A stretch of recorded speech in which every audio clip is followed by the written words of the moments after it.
experts.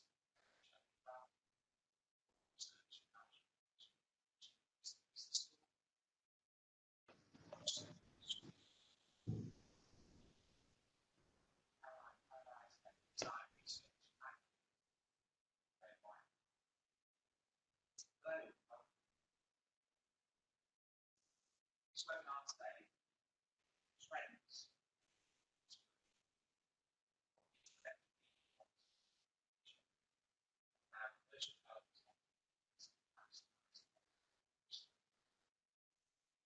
Really like to invite questions and comments.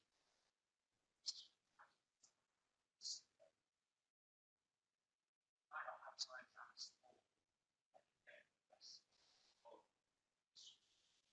Switch question is used. So now we're going to play it's the rival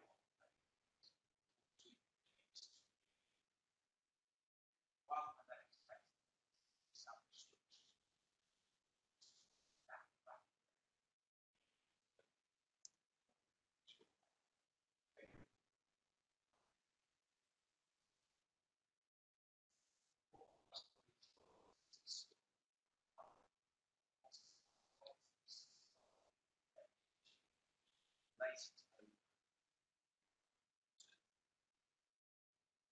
Tell us about finding that what's not found, what's affected.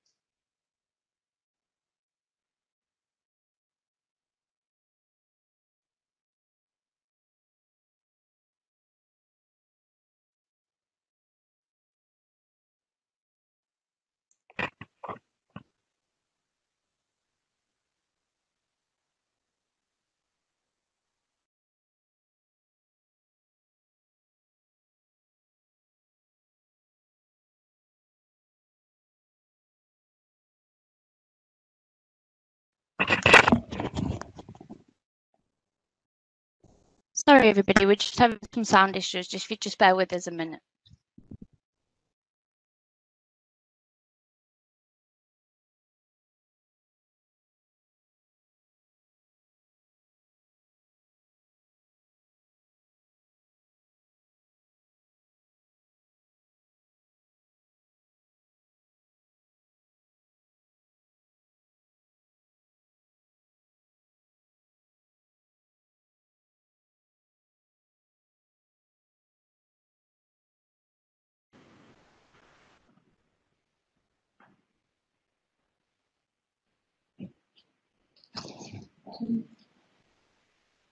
Can everyone hear that sound? Can I just test?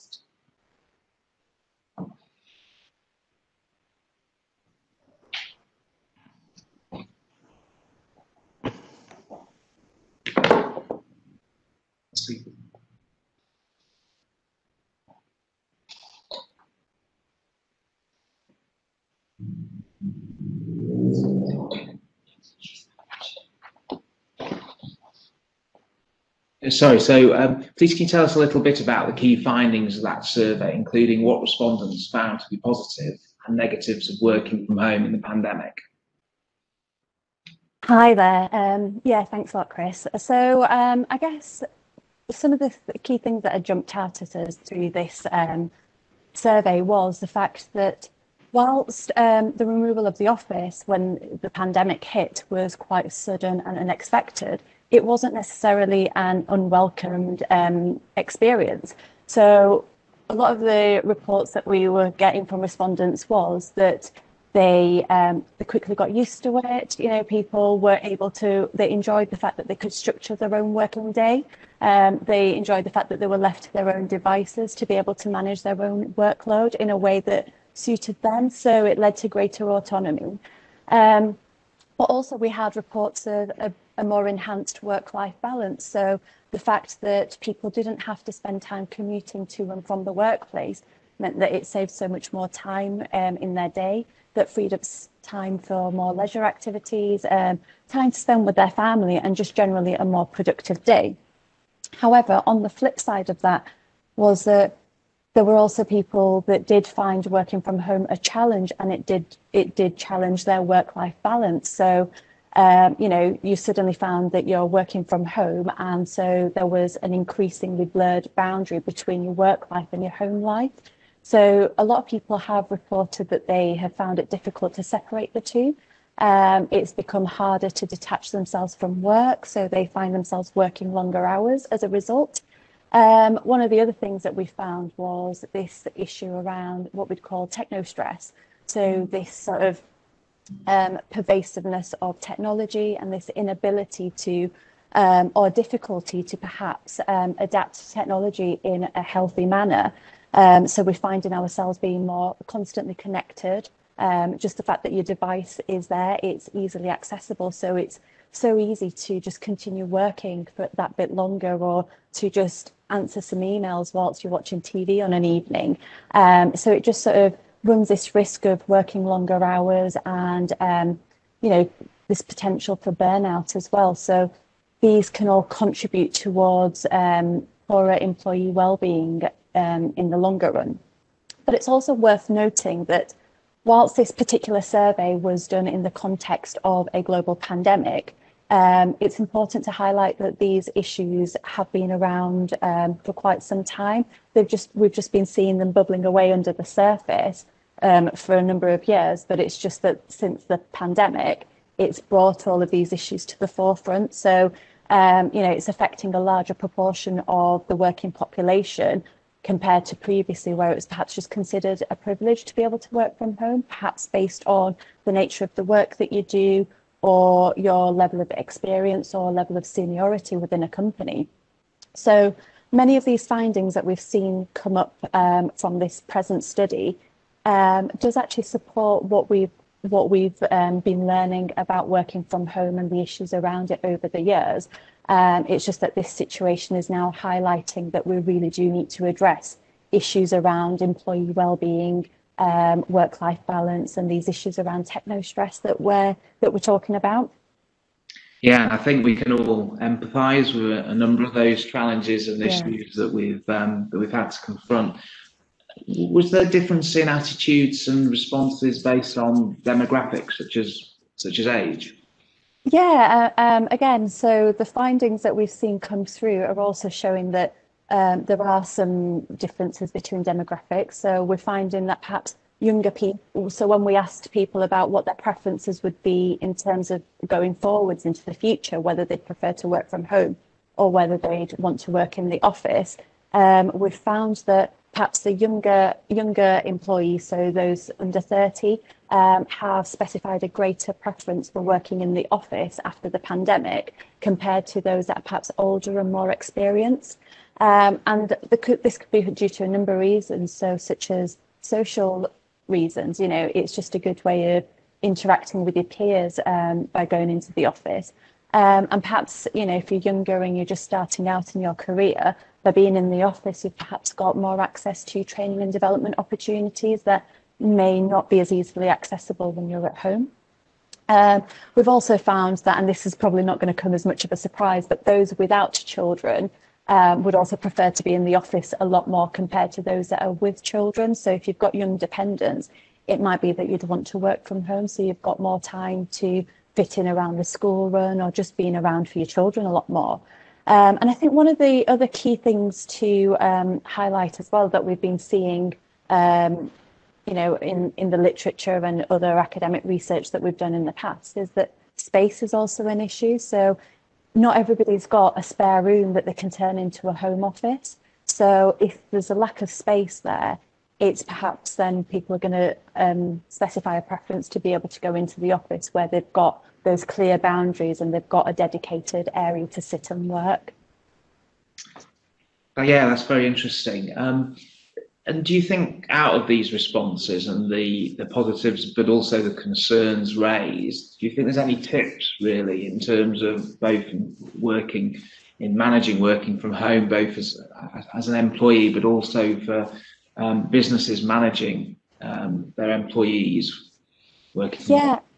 I think, you know, I guess it might sound really obvious, but creating a structure that works for you is really important. So one of the things that we've noticed is that people, well, a key thing that people are missing from not being in the office is that lack of routine. Not going into work and being there for a certain time and leaving at a certain time.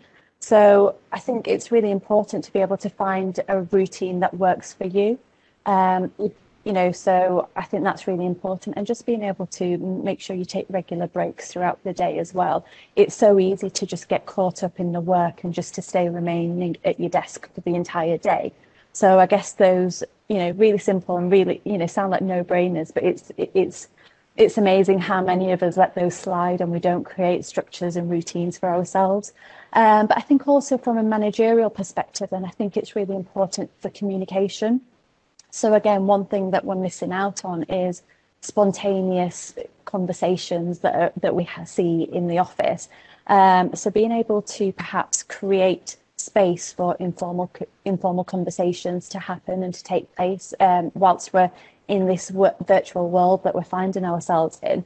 And I think from a previous study that I did a couple of years ago now, where there was a team of mobile workers. So these individuals were perhaps traveling a lot, they were on the road a lot more, and rarely in one specific place at any given moment. But they'd have daily calls, so perhaps a 15-minute catch-up every morning, not obligatory. So if it's safe for you to do so, please dial in, kind of thing. But again, a good way to just touch base with one another, maybe catch up on your highs and lows of the previous day, talk about your plan of action for the week. But yeah, just informal conversations. And it's not necessarily that the manager is always present in those conversations either, but just some space for colleagues to get together and just to have a chat and chew the fat a little bit, so to speak, and just to be able to create familiarity across a team that's perhaps not in the same physical space. That's good advice. As you say, that contact and collaboration and communication is important. Feeling all part of a team. And yeah, absolutely. Distanced in terms of actual location. I hear off the press that you've got an exciting new project that we're about to launch that is looking at how firms have adapted during COVID. Can you tell us a little bit about that, and also can delegates involved who are on this webinar get involved and support the research projects you've got underway at the moment? Yeah, absolutely.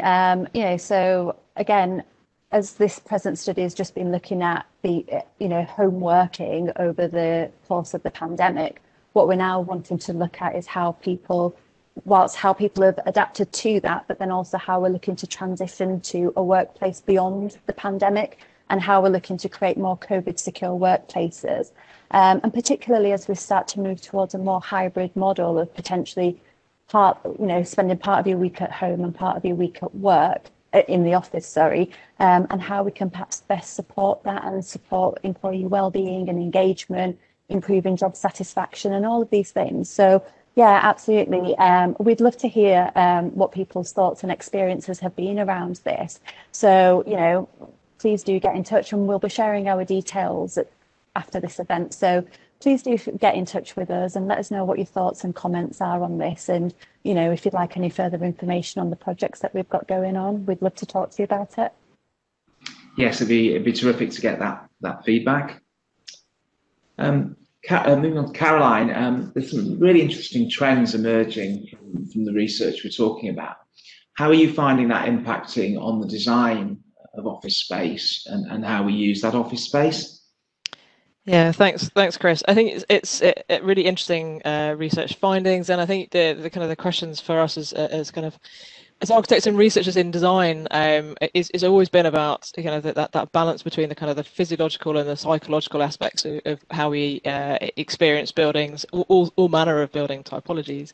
And I think the question here is going to come around to sort of why do we go to the office, and what are the activities that we go to the office to undertake, and those that can happen quite happily at home or in another location. It doesn't necessarily have to be home, and those that are really beneficial, in a kind of shared kind of working environment. And I think that's a lot of the challenge that we are seeing our clients facing at the moment, is actually understanding what the office sort of the building is for, and how to make the most out of what they already have as building assets. I think there's definitely an opportunity to kind of explore our understanding of how people communicate and collaborate in order to kind of make most of those sort of physical spaces.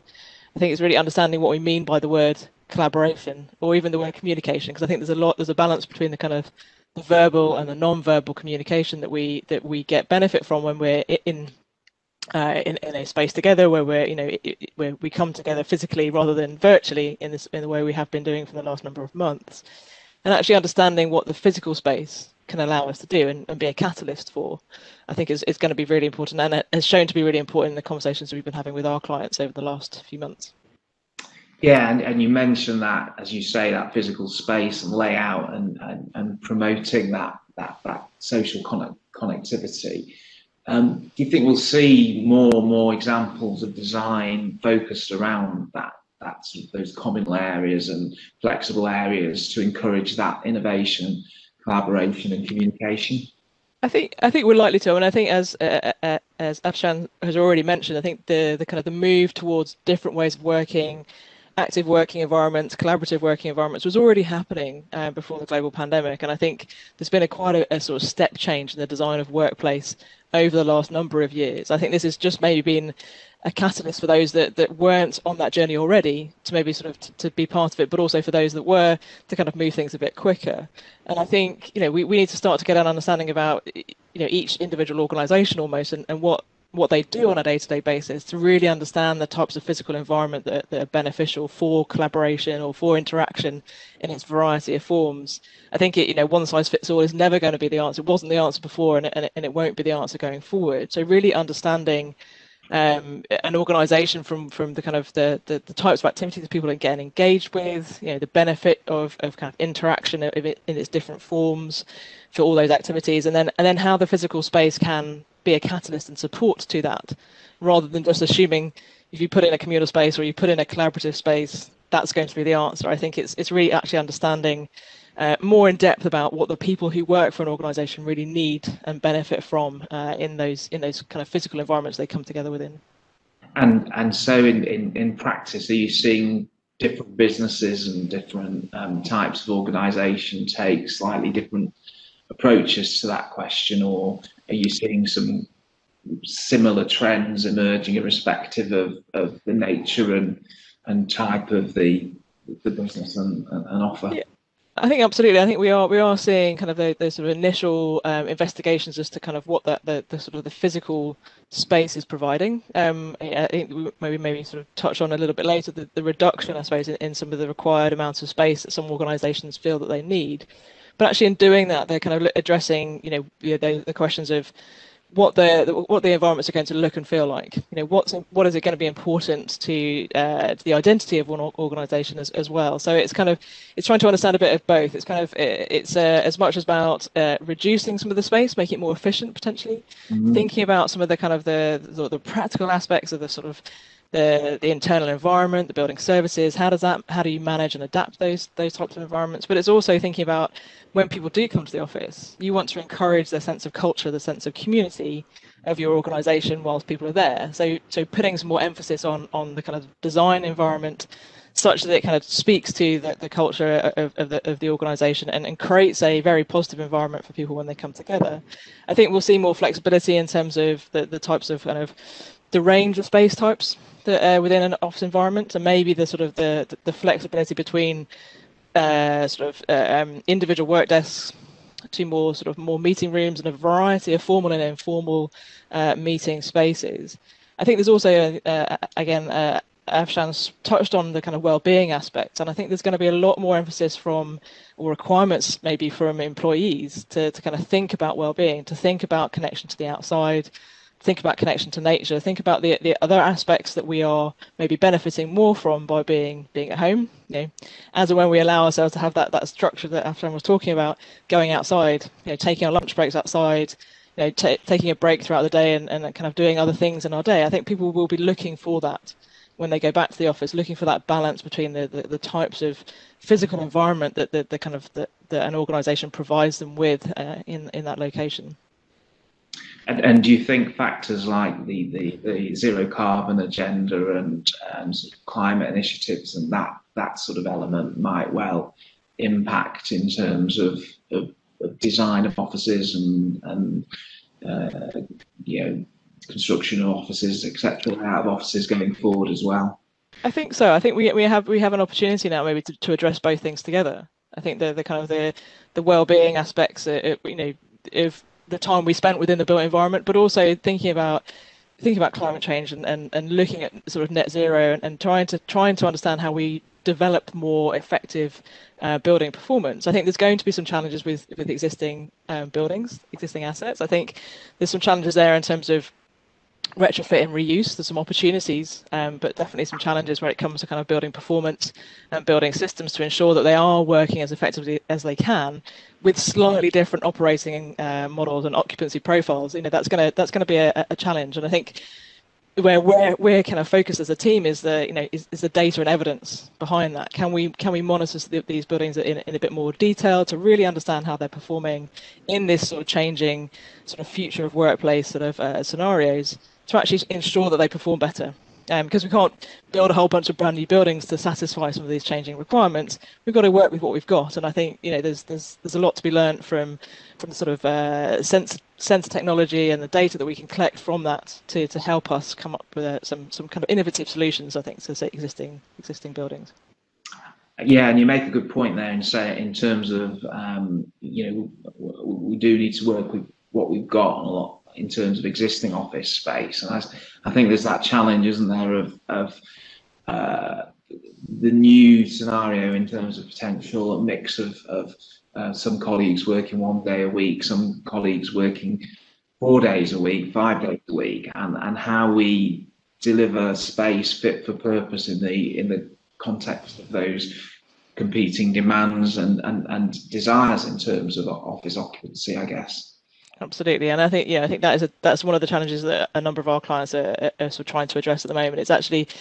It's as much about the physical asset as it is about the kind of the operation of that. How do you engage with your employees to ensure that they feel that they have some autonomy, some kind of control of when they come into the office, but also manage those buildings and manage the kind of the operations of that space in a really effective manner. And I think there's, again, that we might see more digital solutions to aid with that, but actually it's really just understanding the kind of almost the orchestration of your workplace, not just maybe letting it happen, but maybe having a bit more involvement in terms of how that's managed and operated. And I think definitely a challenge for some organisations currently is to understand how that's going to be effective going forward, to allow that balance for people, that kind of working from an office location, but also working from home or a third space if that works as well. So I think it's definitely a challenge that it still needs some exploring, and I hope the research from Afshan's team is going to help with that going forward. Yes, it's going to be really interesting to see how that evolves. Moving on now to David. Head of Strategic Development at CEG. You're clearly at the market-facing end in terms of commercial property development. So interesting to get some thoughts from you on what the impact of the pandemic and changes to working practices has been on the approach of developers, investors, and occupiers to office lettings. It's obviously interesting reading today the views of David Solomon from Goldman Sachs, suggesting that the office is very, very much alive, and actually mentioning some of the points that Afshan mentioned around the need for there to be collaboration, the benefit from a mentoring perspective in terms of junior staff. So he clearly very much feels that the office is very much alive and well. What's your current experience? Yeah, I think we'd certainly back that, and I'd reiterate the comments that Caroline and Afshan have made, to this point, and say that is exactly how we're approaching our office development and management, because we are a property company that manages these assets into the long term. I think it's been said before that this pandemic has seen a real acceleration of where we're heading anyway.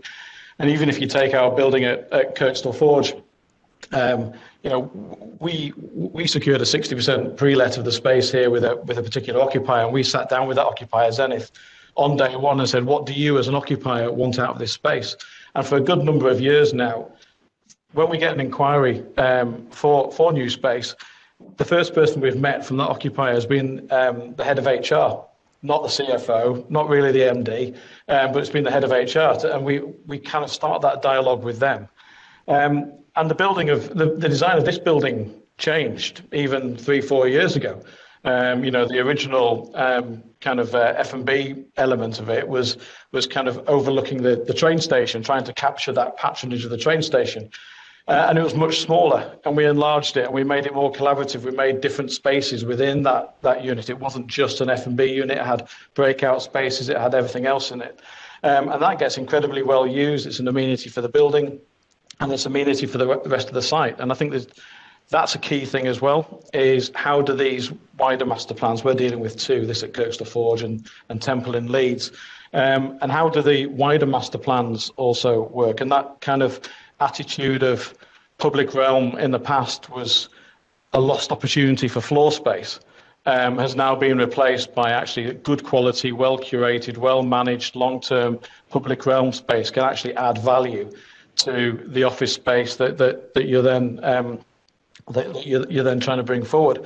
We have seen a decline in the kind of office space requirements, if you like. We've seen a massive uptick in the quality of space required, this real flight to quality.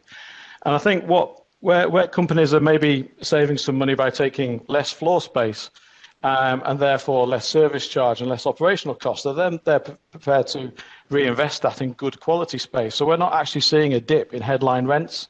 We're not particularly seeing any kind of greater incentives being pushed out. What we are seeing are a desire for more flexibility in lease terms. And I think we companies like ourselves benefit from that because we are hands-on management, and so we are able to offer those more flexible lease terms. We're not dictated by our kind of sources of funding or anything like that. So even down to the point where we've been the ability to sign leases now that start in 6 months or 9 months' time. Allow people to get back into the office, allow that kind of flexibility. And I would say that we've seen a surge of inquiries since Monday, and that's it's about as live data as you can get. We have, and especially on the kind of smaller office suites. And I think that's an indication that people have been holding back and looking for that element of good news. And when it's come, they've kind of kicked off the inquiry that's maybe been sat on the books for quite a while. So, I think, and on the kind of wider master planning side, I think Caroline's point about kind of changing work patterns opens up office use to a wider demographic. So people that maybe were trying to fit a day's work around the school run or stuff and things like that now will be able to.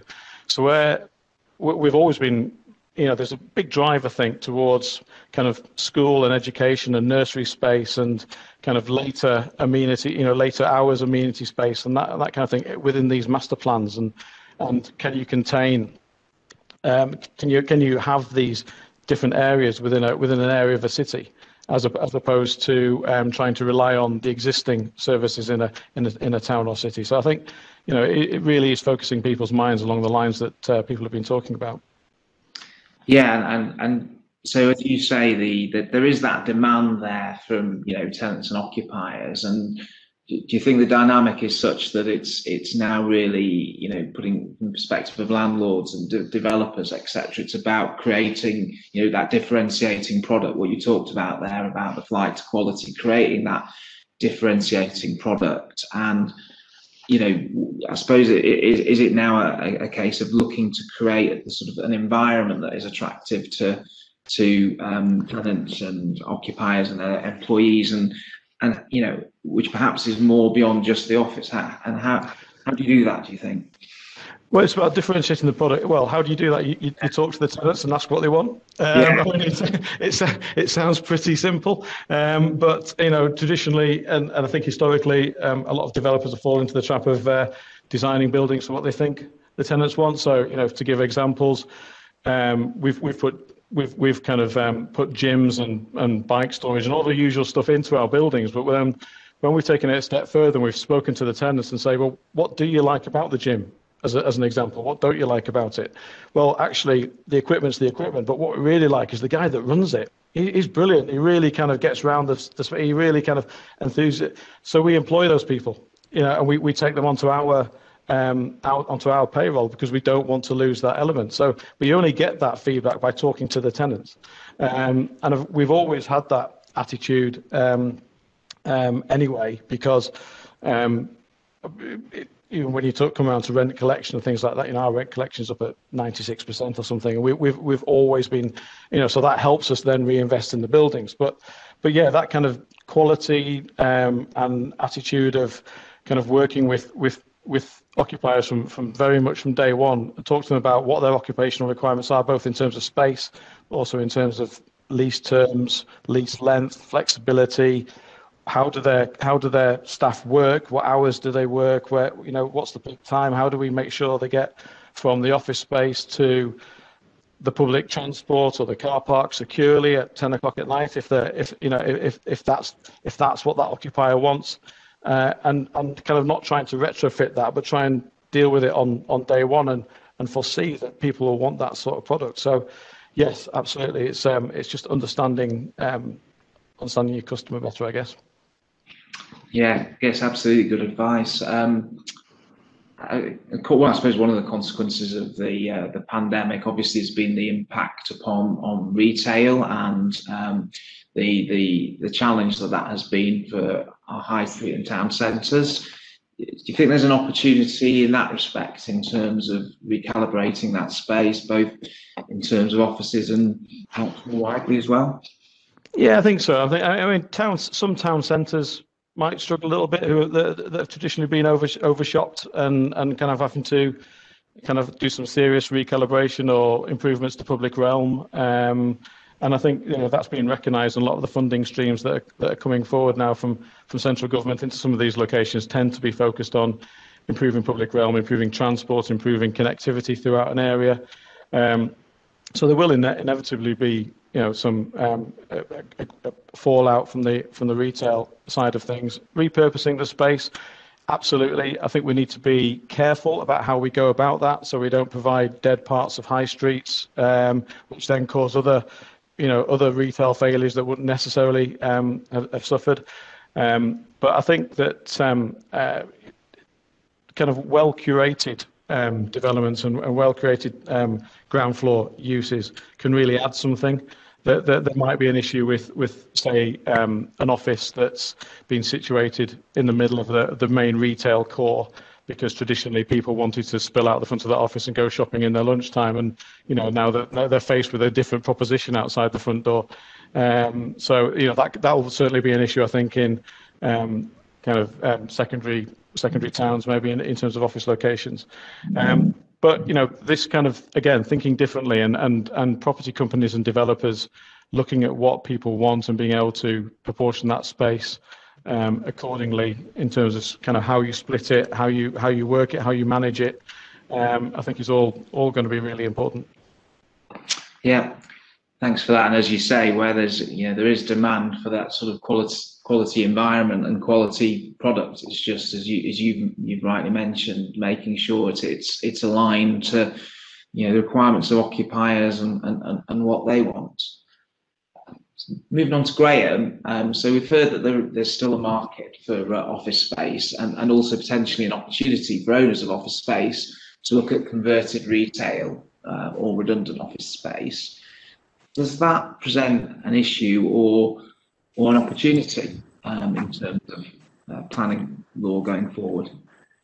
Thanks, Chris. Yeah, I mean, it will, I think, in the future be a bit more of a fluid operation between the uses. I think it was in Property Week last week where they noted there was 50 million square foot of retail space coming onto the market since the collapse of Arcadia and Debenhams alone, and that's not to say any other retailers or commercial operators or offices that might be coming onto the market. So the recent changes to the planning system through the use classes order and permitted development right is a kind of direct response to the pandemic, as well as kind of a response to more people working from home and the expected influx of this commercial property coming onto the market. Successive governments have tinkered with the use classes order and permitted development rights to encourage more restaurants and cafes, to restrict betting offices, and to convert redundant office space into residential. So that fluidity in the planning system it kind of already exists. But last year's changes to the legislation, coupled with the forthcoming changes this summer, indicate there's quite a significant shift away from council planning departments to landowners, commercial operators. The first change came into force 1st September in the use classes amendment. Simultaneously with that, there was the change to the permitted development rights. Both pieces of legislation are looking to kind of significantly boost supply of new homes and to look at the greater flexibility between existing commercial buildings. The use class amendment effectively recategorises most high street commercial uses, offices, retail, financial professional services, cafes, gyms, D1 uses, the kind of non-residential institutions. They're all now a Class E. So a bit of the planning law, Section 55 of the Town and Country Planning Act, says that you can move between a use within the same use class without needing planning permission. So all of these uses are within the same use, don't need planning permission to change between them. So, for example, a building which was used as a gym on the 1st September last year could now be occupied for a retail unit without any restriction. Could occupy for a restaurant without restriction. But at the same time, an office or light industrial unit, you can convert to any use within that. So retail again. I'm not saying that these are all kind of attractive propositions to a retailer or cafe operator, but that flexibility is there if they need it. At the moment, most high streets are covered by restrictive planning policies to protect retail uses in primary shopping frontages, and in central London you've got the central activity zone where the retail is tightly controlled to prevent any non-retail uses going in and creating what David was talking about, the dead frontages of non-retail use. So those policies are partly redundant now if you can convert back and forth between those uses without permission. The government expects, well, they estimate that the new Class E comprises 1.5 million buildings in the country. Not all of the buildings will benefit from that free restriction because some of them will be restricted by planning conditions, but it gives you kind of a sense of the context and the scale of this new use class. Additionally, the use class E, we were talking about the flexibility, allows different uses within Class E within the same building. So you can have the office, you can have the cafe, the restaurant, you can have retail all within the same floor space. There are some restrictions on that which aren't in the order itself, but just naturally from planning restrictions. So operational development, physical works of the building, you get any planning permission for the building, plans, car parking, that kind of thing. Again, if there's planning conditions on your operative planning permission, those conditions, depending on the wording, they're going to take precedence. Coupled with that amendment to the use classes order, there was the amendment to the permitted development order. So permitted development allows you to carry out some forms of development without needing planning permission. The new permitted development right is Class ZA, came into force 31st of August last year, and it basically allows you to demolish an existing office building and rebuild it for residential. So there's an existing right to convert offices that's been well used under Class O. It's slightly controversial. And in some cases, it represents some local authorities' biggest supply of housing. So converting offices under Class O permitted development right. This goes even further. It allows you to demolish offices and rebuild them. So in that regard, it's sort of analogous to the existing Class O right, but goes a little bit further. So it is quite broad in scope. You can build up to 18 meters in height, up to 6 stories, basically. But there is, of course, a prior approval process that you have to go through to get your permission. It's only applies to vacant properties, so you have to have been vacant 6 months prior to applying for prior approval. There's restrictions on the height and the type of building, and it doesn't at the moment apply in conservation areas or to listed buildings naturally. I do expect it'll be well used, this right. If you've got older redundant office buildings coming onto the market, in fact it only applies to buildings that were constructed before 1989, so it can only really apply to kind of older office stock. But I think once it beds in a little bit in the market and people get a bit more familiar with the right, there'll be a lot of opportunities to demolish those buildings.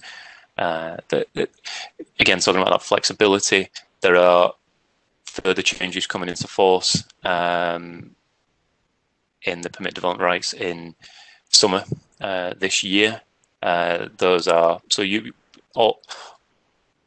effectively all buildings under Class E will now be able to convert to residential.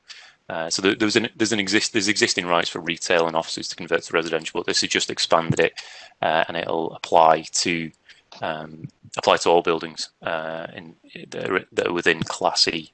I think one of the major changes there is that it'll apply to buildings in conservation areas. That's kind of it's not a seismic shift, but it's a pretty huge shift to what the restrictions are at the moment. 10,000 conservation areas in the country, and most of them are covering the commercial heart of town, city centres, especially business districts, with kind of older office stock. So if you can convert buildings that are now in conservation areas, it just opens up a hell of a lot more properties to benefit from that right.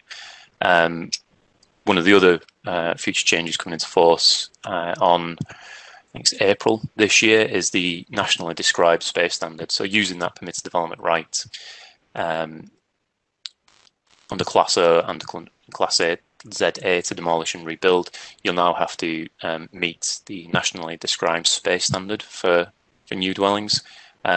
Previously, there was no restriction, so that did lead to the majority of office conversions to residential being nowhere near meeting that national minimum space standard for new dwellings. So I think that's obviously can only be a good thing for planning, and it just exerts that little bit of control back to the planning departments that seemingly being lost quite significantly.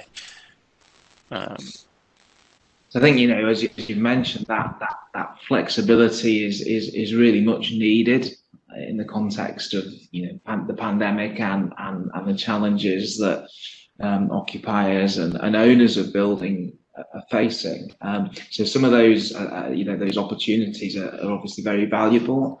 In your experience, what are the pitfalls you're most likely to see when someone's trying to take advantage of those rights and changing the use of a property, and what would be the sort of top tips in terms of addressing those? I've already seen. I mean, it's a fairly new rights and a new use class that's coming to force. But I've had more than half a dozen inquiries about restrictive conditions on a planning permission. So you've got planning permission for an office use, but you've got a condition on that permission which restricts it to office use only. Most people, I wouldn't say most people, but a lot of people will just assume that the new Class C covers their property. But the advice would be just you need to look at your operative planning permission. You need to look at what the conditions state, and if there are restrictive conditions, you might fall outside of not Class E, but your ability to convert to another use within Class E if there's a restriction on your planning permission. So I mean, it's definitely worth taking advice on that point, and I've already been giving out quite a lot of advice on that. Thanks for that, Graham. Just checking whether we have any questions. no, we don't seem to. Last opportunity for anyone if they want to raise a question of any of our panel on any of the topics that we've discussed today.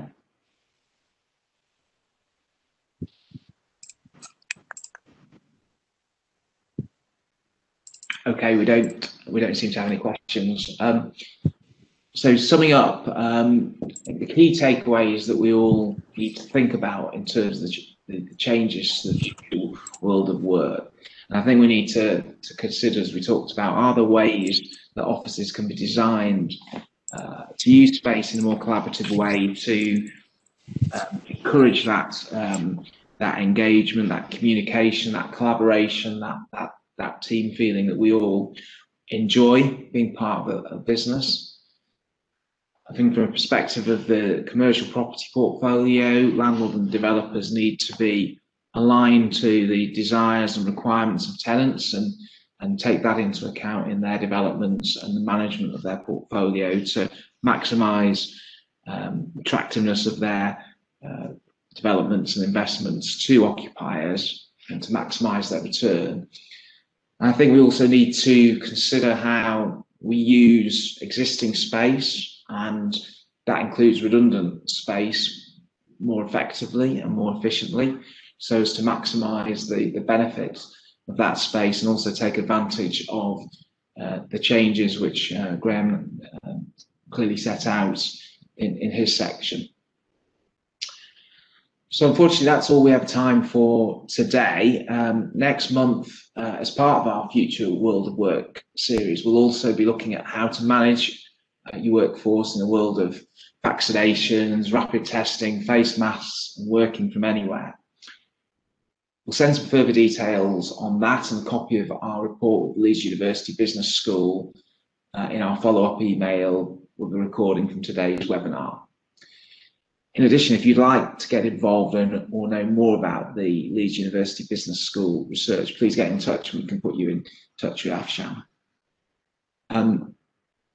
So that's all. All that's left for me is to thank all of our panelists for the very interesting comments and informative comments that they made today, and to thank all of you for joining us today.